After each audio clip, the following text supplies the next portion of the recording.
And it's the end of an era. WWE is finally getting out of the physical media category. They're getting out of the home video business. And this time, it is for real. There was a false alarm 2 years ago where they announced they would no longer be producing DVDs and Blu-rays in North America and in Australia. And then at the very last minute, they did a 180, and they did, in fact, continue to produce DVDs and Blu-rays. Obviously, they reached some kind of a last-minute deal. But that will no longer be the case. And this just feels like it was inevitable, with the rise of streaming and everything else, that we were going to come to this point sooner than later. Fremantle, which had the license for WWE DVD and Blu-rays in the UK, announced this. With great sadness, we must announce that WWE have taken the decision to withdraw from the home video category. No licensing deals will be renewed after 2023. This means the very last WWE home video release from Fremantle will be Crown Jewel 2023 2-disc set on December 18th in the UK and December 22nd in Germany. WWE Home Video has been releasing VHS, DVD, and Blu-ray for 36 years, the last 11 through Fremantle in Europe, but this will come to an end on the 31st of December with no further WWE DVD or Blu-ray stock manufactured.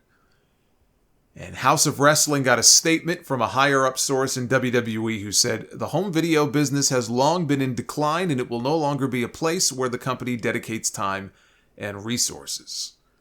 So that means that the last WWE DVD ever in the US will be Survivor Series 2023. And the last thing people will ever see on a WWE DVD release will be the return of CM Punk. How about that? I don't remember the last DVD that I bought. I mean, I know people still do it, but I could not tell you what the last one was for me.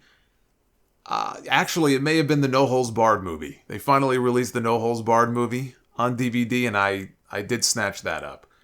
But I don't spend my time watching DVDs when I can get everything I need on my computer. So most things that I watch end up, honestly, being on my 16-inch computer screen. That's how I watch all the pay-per-views. I've got a 48-inch television downstairs, and yet I watch Raw, Dynamite, SmackDown, and all the pay-per-views on a spare laptop that I have up here. Because it's the only way that I can sit here and take notes while I watch the shows. I don't get to watch them on a big, HD screen. I mean, that's my problem, not yours. But I do own, tons of VHS tapes and DVDs that I've collected over the years, and it makes me sad that so many people will never know what it's like to actually own your media. All this digital content, you don't own that. You don't own anything digitally, and so they can censor it and edit and alter it, and they can dub over music that they don't have the rights to, and it completely ruins the entire experience. And they do that on a lot of DVDs too. But I'm just very grateful that I kept so many of my VHS tapes that still have all the original airings and all the original music and everything, because, as they exist today on Peacock, those are not the same versions that I have on tape. And I have one working VCR that I kept, so I can play them. It's very easy to just plug it in. That's how I converted some of my home family videos. So if at any point, I feel like, hey, I just came across an old pay-per-view on VHS. Let's pop it in and see how it looks. I like to know that I have the ability to do that. How often am I actually going to do that? Probably not very often. But it's mine. I own it. It belongs to me. And some of my fondest memories as a young fan were of going to, Blockbuster Video, and they had a wrestling section. In some places they may have been part of the sports section, and they had shelves of wrestling tapes that you could rent. And the joy when they would actually have what I was looking for, and I could just grab it and take it home with me. It's no different with music these days. What was the last physical album that you bought? Right? Think about that. I'll bet a lot of you don't even remember the last CD that you bought. Because why spend money on a CD that has maybe 2 or 3 songs or 4 songs that you actually like when you can just listen to it on Spotify or on YouTube, or buy the individual tracks if you want to buy them through Apple for 99 cents a piece? Right? It's just the way of the world now. And I love how much easier technology has made it for me to be able to access all of these things, but I am going to cherish all of the physical copies that I still have, you know? It wasn't always fun. I'm still bitter about the evil VCR that ate my SummerSlam 91 tape. I wasn't really into the tape trading scene, but I traded for another copy of that tape because it was my favorite SummerSlam.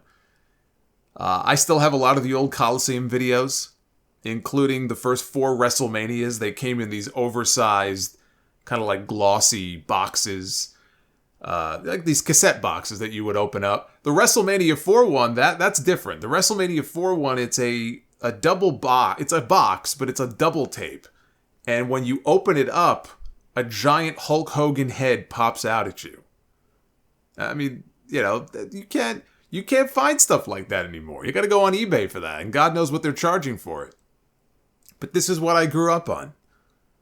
You know, I think my favorite of all the DVDs that I own would have to, and I have a lot of the 3-disc sets that they put out for certain wrestlers and stuff. I would have to say it would be the 3-disc sets they did, the first one on Ric Flair and the one on Bret Hart. The one that Bret had a hand in picking the matches for in 2006.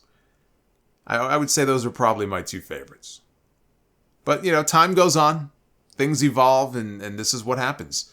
Look, you don't need to look any further than sales of the biggest DVDs, right? Go look it up. All this information is online, year over year. When The Dark Knight came out in 2008, I was curious, because I have that on DVD too.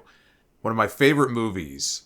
In this country, it sold almost 11 million copies on DVD. It was the top-selling DVD for that year. 10 years ago, it was one of the Twilight movies, which I don't own, but that was the top-selling DVD of the year. It sold over 5 million DVDs. You know what the top-selling DVD was for this year? For all the shit that The Rock got for that movie being a bomb? It was Black Adam. You know how many DVDs Black Adam sold to be number 1? 259,000. 259,000. That says a lot about the shift away from physical media. And that's only going to continue. So from Coliseum video to WWE Home video, you will be missed. You're still taking up way too much space in my closet, but you will be missed.